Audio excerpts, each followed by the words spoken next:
Now to new information about vaccinations in your children. A study out today confirms something you might have picked up from your friends and family. More and more parents are growing wary of vaccinations.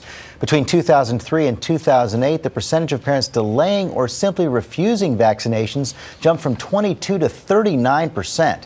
The trend worries medical professionals like our own Rich Besser, who joins us now. And Rich, we've talked about this many times. You're a pediatrician, and you are passionate about this. You know, George, I don't think there's anything we do in pediatrics that has as much proven value as vaccination. You know, I've worked in hospitals in this country before some of these vaccines were available, and have seen children suffer and die from some of these diseases. You know, I once had an expectant mom who came to see me early in my career and said that she didn't want to vaccinate her children. And what I said to her was that I think that there's real value in this and that she should probably find another pediatrician. I don't do that anymore. I think that it's important as pediatricians we give parents information so they can make informed decisions.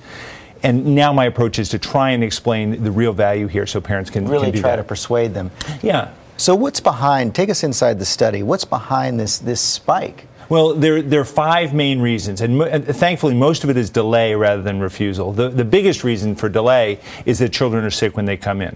There are four other reasons, though, that are of concern. One is parents concerned that there are too many shots being given.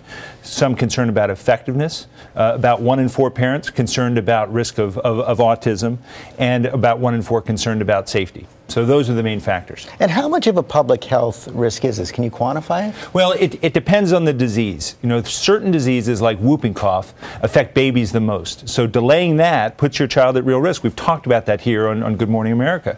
Other diseases like hepatitis B don't hit you until you're a teenager. So if you want to delay that vaccine, there really isn't such a risk to your child. Now, one of the things that confused me is I thought it was just the law. I thought you had to vaccinate your kids. Yeah, well, it is the law, but every state gives medical exemptions. Most states give a religious exemption, and we're seeing more and more states coming up with something they call a philosophical exemption, so that if for philosophical reasons you don't want to vaccinate, you may not be required to. And that puts children at risk. We only have a few seconds left. What is the risk to your child if he or she is vaccinated but the playmates aren't? Well, there are no vaccines that are 100%, so there is some risk there if children around you are not vaccinated. Okay, Rich Besser, thanks very much. We have a lot more information on this on our website at abcnews.com.